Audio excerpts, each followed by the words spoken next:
Enforce the victory. വിജയം ഉറപ്പിക്കുക. വിജയം ഉറപ്പിക്കുക തന്നെയല്ല, എടുക്കുകയും വേണം. ഈ ദിവസങ്ങളിലെല്ലാം പുള്ളിങ് ഡൗൺ സ്ട്രോങ് ഹോൾസാണ്. അന്ധകാരശക്തിയുടെ സകല നുണകളും ഒന്നായിട്ട് പറിച്ചെടുത്ത് ദൂരെ കളഞ്ഞേച്ച് ദൈവത്തിൻ്റെ ആത്മാവിനെ നമ്മുടെ ഉള്ളിൽ നിറയ്ക്കുകയാണ്. അപ്പോൾ ഈ ഞാനാകുന്ന ഓരോരുത്തരും പറയുക, ഞാനാകുന്ന വ്യക്തിക്ക് ദൈവസന്നിധിയിൽ വലിയ പ്രാധാന്യമുണ്ട്. കർത്താവ് നമ്മളെ ഓരോരുത്തരെ ഏൽപ്പിച്ച ജോലി നമ്മൾ തന്നെ ചെയ്തെടുക്കണം, വേറൊരാളെ ഏൽപ്പിക്കത്തില്ല. അത് നമ്മൾ ചെയ്യണം. മോശ ഏൽപ്പിച്ച ജോലി മോശ തന്നെ ചെയ്തേ പറ്റൂ. അബ്രഹാമിൻ്റെ ജോലി അബ്രഹാം തന്നെ ചെയ്യണം. ജോഷുവയുടെ ജോലി ജോഷുവ തന്നെ ചെയ്യണം. അതുപോലെ നിങ്ങൾ ഓരോരുത്തരും, ഞാനും എന്നെ ഏൽപ്പിച്ച ജോലി വിശ്വസ്തയോടെ ചെയ്യുക. അതാണ് അല്പത്തിൽ വിശ്വസ്തൻ അധികത്തിൽ വിചാരകനാകുമെന്ന് വളരെ വ്യക്തമായിട്ട് ദൈവം കൂടെ നിന്ന് സംസാരിക്കുന്നു. വിശ്വസ്തത എവിടെയാണ് ക്രിയേറ്റ് ചെയ്യുന്നത്? വിശ്വസ്തത നമ്മുടെ ഹൃദയത്തിലല്ലേ? വിശ്വസ്തത എവിടെയാണ് പഠിപ്പിക്കേണ്ടത്? വീട്ടിലല്ലേ? വിശ്വസ്തത എവിടെയാണ് നമ്മൾ കാണിക്കേണ്ടത്? സ്വന്തം സ്നേഹിക്കുന്നവരോടല്ലേ? നമ്മൾ നോക്കിയിട്ടുണ്ടോ? ഈ വചനമൊക്കെ ഒത്തിരി അങ്ങ് പറയും. വീട്ടിൽ ഭാര്യ ഭർത്താക്കം തമ്മിൽ മിണ്ടത്തില്ല, മക്കളും അപ്പനും അമ്മയോട് മിണ്ടും. ഇതെല്ലാം പിശാചിൻ്റെ നുണകളാണ്. നമ്മൾ വചനം പറഞ്ഞുകൊണ്ടിരിക്കുമ്പോൾ പിശാചിനെ ഒരു തരത്തിൽ പിടിക്കത്തില്ല.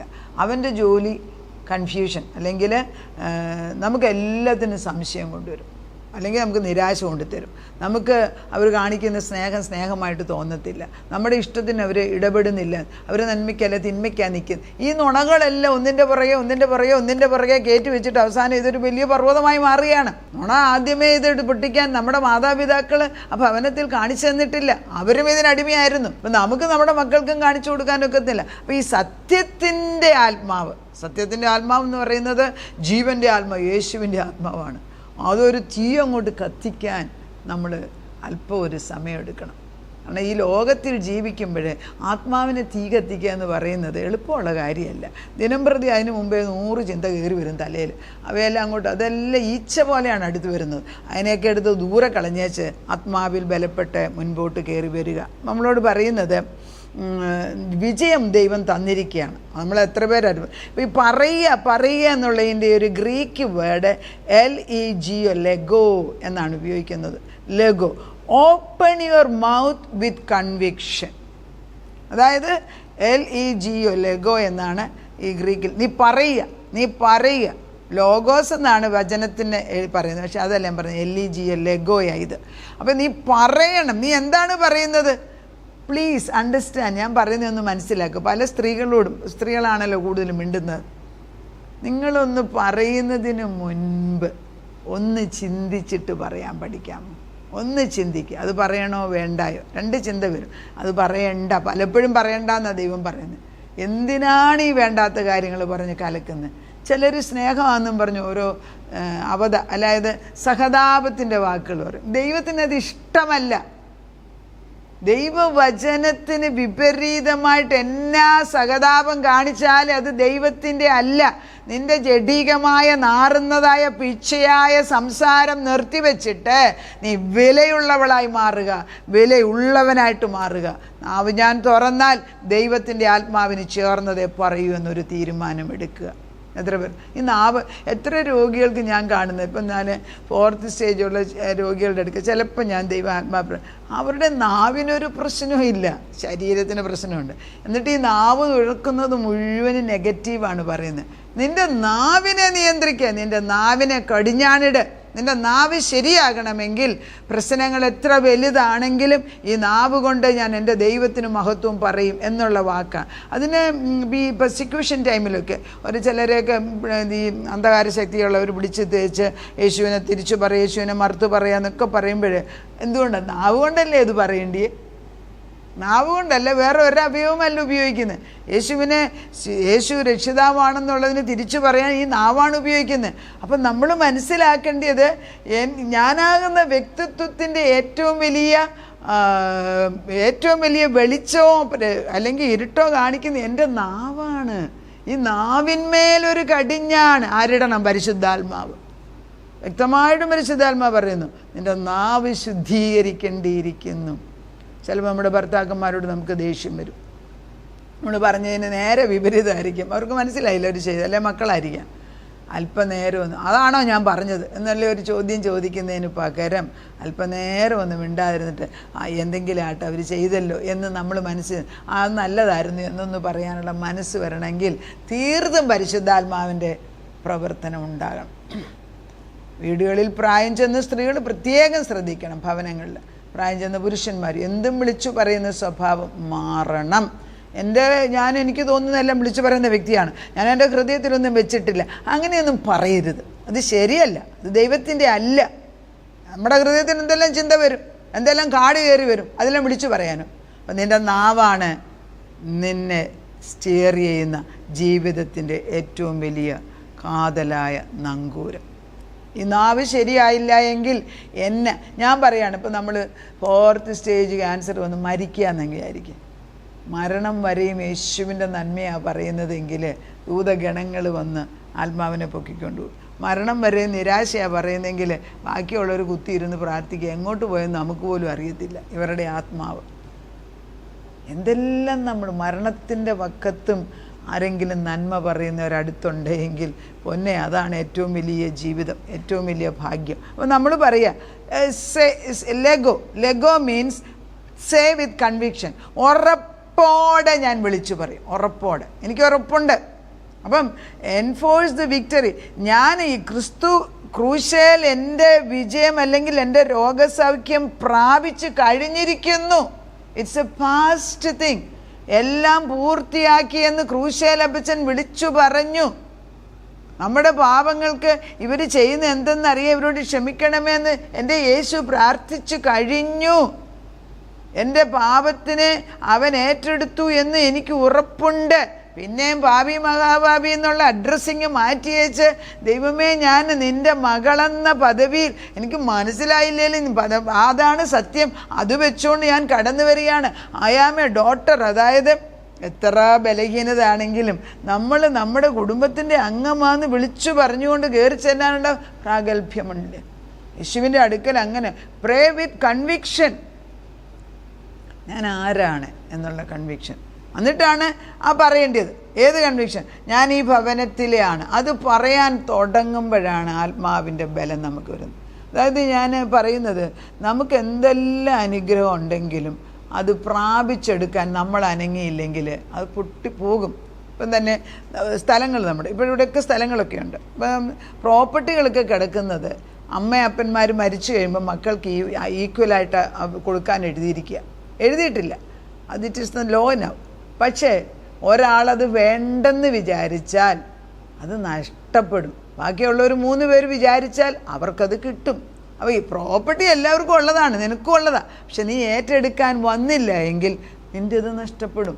ആരും എടുത്തുകൊണ്ടും പോകത്തില്ല, അവിടെ വൃഥാവായിട്ട് കിടക്കും. അതാണ് ഈ ഒരു ഗതികേടിൽ നിന്ന് രക്ഷപ്പെടാൻ ഞാൻ ആരെ എന്നുള്ള ബോധം ഉണ്ടാക്കേണ്ടത് വല്ലവരും പറഞ്ഞിട്ടല്ല. എനിക്കറിയാം ഞാൻ ഈ വീട്ടിലെയാണെന്ന്, എൻ്റെ അപ്പനും അമ്മയും എൻ്റേതാണെന്ന് എനിക്കറിയാം, അവരുടെ സ്വത്തിൽ എനിക്കും അവകാശമുണ്ട് എന്ന് പറയാനുള്ള ആത്മധൈര്യം വരുന്നത് പരിശുദ്ധാത്മാവ് വരുമ്പോൾ മാത്രമാണ്. അതല്ലെങ്കിൽ അത് വെറുതെ പോയിട്ട് ദുഷ്ടൻ്റെ കയ്യിൽ ചെന്നിട്ട് മുള്ളും പറക്കാരായിട്ട് കിടക്കുന്നത് കാണാം. ഇതാണ് ആത്മീയ ഗോളത്തിൽ ഇതാണ് സംഭവിക്കുന്നത്. ദൈവം ചെയ്തിരിക്കുന്ന വലിയ അനുഗ്രഹങ്ങളെ പ്രാപിച്ചെടുക്കാതെ നമ്മൾ നാശത്തിലേക്ക് പോവുകയാണ്. കർത്താവ് നമ്മൾ പറയുന്നത്, your confession is the infrastructure or the road that directs you to the higher level.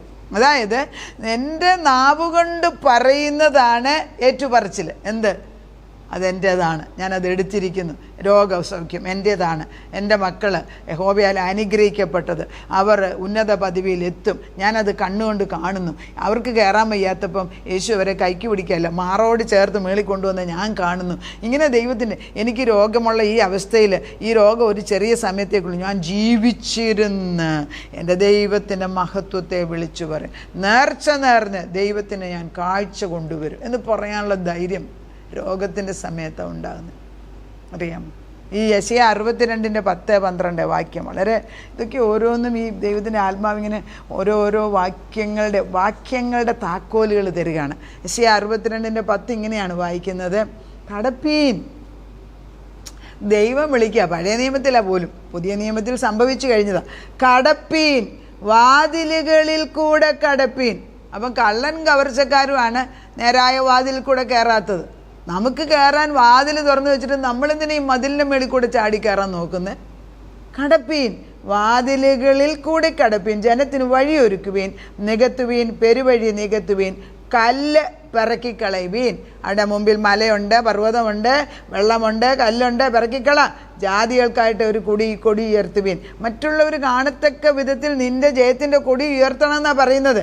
ഇതാ നിന്റെ രക്ഷ വരുന്നു. രക്ഷ വന്നു കഴിഞ്ഞു, യേശുവാണ്.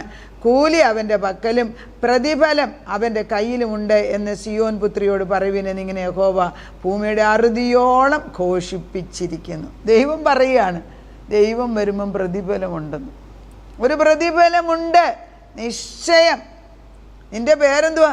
അന്വേഷിക്കപ്പെട്ടവളെന്നും ഉപേക്ഷിക്കപ്പെടാത്ത നഗരമെന്നും പേർ വിളിക്കും. ആണോ? അവിടെ നിർത്താം. അപ്പം നമ്മളാണ് റോഡ് വെട്ടുന്നത്.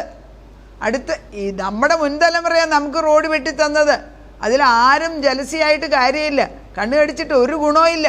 അത് മുൻതലമുറകളുടെ പ്രാർത്ഥനയുടെ ശക്തിയിൽ 1000 തലമുറ വരെ അനുഗ്രഹം നിൽക്കുമെന്ന് പറഞ്ഞ് അനുഗ്രഹം കേൾക്കുന്ന ആ റോഡിലോട്ട് ഞാനൊന്ന് കയറിയാൽ മതി. എൻ്റെ ജോലി അടുത്ത തലമുറയ്ക്ക് വേണ്ടി വഴി വെട്ടുക. വഴി വെട്ടുന്നു. മുള്ളും പറക്കാരയും കല്ലും പാറയും ഒക്കെ എടുത്തു മാറ്റിയിട്ട് ഒരു ഗണമായിട്ട്, അതായത് ഞാനൊരു വഴി വെട്ടിയാൽ അതിൻ്റെ പുറകെ ഒരു ട്രെയിനിൻ്റെ ബോഗിയിൽ കടന്നു വരുന്നത് പോലെ മക്കൾ, മരുമക്കൾ, കൊച്ചുമക്കൾ, നമ്മൾ പ്രാർത്ഥനാ കൂട്ടങ്ങളിലുള്ള കുടുംബങ്ങൾ എല്ലാം ബോഗി കണക്കിന് ഈ വഴിയെടുത്ത് ഉപയോഗിച്ച് കയറിപ്പോവും. അത് എനിക്ക് മാത്രമുള്ള പ്രൈവറ്റ് റോഡല്ലെന്നേ. കാണുന്നുണ്ടോ ഈ റോഡ് വെട്ടാൻ? എത്ര സ്ത്രീകൾ, എത്ര പുരുഷന്മാർ ഈ റോഡ് വെട്ടിക്കൊടുക്കുന്നുണ്ട്. എൻ്റെ പ്രോപ്പർട്ടി കൂടെ ആരും കയറില്ലെന്ന് നമ്മൾ സ്വന്തം പ്രോപ്പർട്ടി പറയും. അതല്ല ഞാൻ സംസാരിക്കുന്ന. ആത്മീയ ഗോളത്തിൽ ദുഷ്ടശക്തി മുൻപിൽ കൊണ്ടുവച്ചിരിക്കുന്ന മുള്ളും പറക്കാരെയും അതുപോലെ പാറയും കല്ലുകളും എടുത്തു മാറ്റിയിട്ട് വഴി നിരപ്പാക്കുമ്പോൾ ബോഗി കണക്കിന് അനേക ആളുകളാണ് ഈ വഴി കണ്ടിട്ട് സിയോൻ്റെ മലയിലേക്ക് കയറി വരുന്നത്. അത് നമ്മുടെ ജോലിയാണ്. നമ്മുടെ പ്രൈവറ്റ് ലൈഫ്, അവനവൻ്റെ ഒരു ചെറിയ കുടില അല്ലെങ്കിൽ വീട് എന്താണെങ്കിലും അത് വിശുദ്ധിയായിട്ട് സൂക്ഷിക്കുകയും വേണം. അതിനകത്ത് എല്ലാവരും കയറി ഇറങ്ങേണ്ട ആവശ്യമൊന്നുമില്ല. അത് നമ്മുടെ ദൈവവുമായിട്ടുള്ള വിശുദ്ധ സ്ഥലമാണ്. അത് ദൈവം നിനക്ക് തന്നിരിക്കുന്നത്. ഏതെങ്കിലും തോട്ടത്തിൽ നമുക്കൊരു സ്ഥലം തന്നിരിക്കുക. പക്ഷേ നമ്മൾ ആത്മീയ ഗോളത്തിൽ ഒരു വലിയ വഴി തുറന്നു കഴിയുമ്പോൾ അനേക മക്കൾ ഈ വഴിയിൽ കൂടെ കയറി വരുന്നതായിട്ട് നമ്മൾ കണ്ണുകൊണ്ട് കാണുക. Our confession builds the road over which faith takes the mighty cargo, and we need the road. Build the road to the top and not to the wrong place. പറയാണ്. അതായത് സിയോൻ്റെ മലകളിലേക്ക് കയറുന്ന വഴി വെട്ടിത്തെളിച്ചിരിക്കുന്നു. ഞാൻ ഒരു വഴി തുറന്നു കഴിയുമ്പം അനേക കുടുംബങ്ങൾ ഇതിൽ കൂടെ കയറി ഇതാണ് വഴിയെന്നറിഞ്ഞ് യേശുവിൻ്റെ അടുക്കൽ കടന്നു വരാൻ, നേരിട്ട് യേശുവിൻ്റെ അടുക്കൽ കടന്നു വരാനുള്ള വഴിയായിട്ട് നമ്മളെയും നമ്മുടെ തലമുറകളെയും യേശു കണ്ടിരിക്കുന്നു. ദൈവത്തിന് തെറ്റുപറ്റത്തില്ല, നമുക്കാണ് തെറ്റുപറ്റുന്നത്. പക്ഷേ തെറ്റുപറ്റിയാൽ എത്രയോ തെറ്റിൽ നിന്ന് നമ്മളെ രക്ഷിച്ച് ഇന്ന് വരെ നിർത്തിയ ദൈവം ഇനിയും വിശ്വസ്തൻ തന്നെ. പ്രാർത്ഥിക്കും. നാഥ, നിൻ്റെ മുൻപിലേക്ക് കൺഫസ്, ലെഗോ പറയുന്നത് എങ്ങനെയാണ്? കൺവിക്ഷൻ, ഉറപ്പോടെ പറയാനുള്ള ആത്മാവ്. ഉറക്ക ബഹളം വെക്കുകയല്ല, അകത്തൊരുറപ്പുണ്ട്. ആ ഉറപ്പോടെ അത് നടന്നിരിക്കുന്നു, എൻ്റെ ദൈവം എനിക്ക് ഉത്തരം തന്നിരിക്കുന്നു എന്ന് പറയാനുള്ള ഉറപ്പ്. കർത്താവിൻ്റെ വലിയ വെളിച്ചം അതിന്മേൽ വീഴുകയാണ്. ദൈവം ഒരു വഴി വെട്ടി തുറന്ന് തന്നാൽ അതിലേക്കൂടെ അനേക മക്കൾ കയറി സിയോൻ്റെ മലയിൽ ചെന്ന് ക്രിസ്തുവിനെ നേരിട്ട് കണ്ട് അവരുടെ ആവശ്യങ്ങൾ വാങ്ങിച്ചെടുത്തുകൊണ്ട് പോകും. എൻ്റെ ആവശ്യമല്ലല്ലോ വേറൊരാളുടെ ആവശ്യം, പക്ഷേ എല്ലാവരുടെ ആവശ്യം അത് നിറപടിയായിട്ട് ചെയ്തു കൊടുക്കുന്ന ഒരു ദൈവം. അവൻ്റെ സാന്നിധ്യം ഞങ്ങളുടെ കൂടെ ഇരിക്കുന്നതിന് നന്ദി പറയും. ഉന്നതനായ ദൈവത്തിൻ്റെ പരിശുദ്ധ നാമം സ്വർഗമണ്ഡലത്തിലേക്ക് കർത്താവെ ഞങ്ങളെ നയിക്കുന്നു. യേശു അല്ലെങ്കിൽ ജീസസ് എന്നുള്ള പേര്. എവറി നീ shall bow before you, every tongue will confess that Jesus Christ is Lord. ഏത് മുഴങ്കാലും, രോഗമെന്ന മുഴങ്കാലായിരിക്കാം, സംശയമെന്നായിരിക്കാം, മക്കളുടെ ഭാരമായിരിക്കാം, ബിസിനസ്സായിരിക്കാം, പ്രശ്നങ്ങളായിരിക്കാം, എന്തെങ്കിലും ആയിക്കോട്ടെ, കള്ളുകൂടിയായിരിക്കാം, നേർവഴിയിലെ ഡിവോഴ്സ് ആയിരിക്കും, ഏത് പ്രശ്നത്തിലും എൻ്റെ കർത്താവിൻ്റെ രഥം ഇതിൽ കൂടി ഓടുകയാണ്. കർത്താവിൻ്റെ വചനം ഇതിൽ കൂടെ അങ്ങോട്ടും ഇങ്ങോട്ടും പാസ് ചെയ്യുകയാണ്. കർത്താവ് ഇത് അങ്ങോട്ടും ഇങ്ങോട്ടും, കർത്താവ് അങ്ങോട്ടും പോകുന്ന വചനം ഇങ്ങോട്ടും വരുന്ന വചനമാണ്.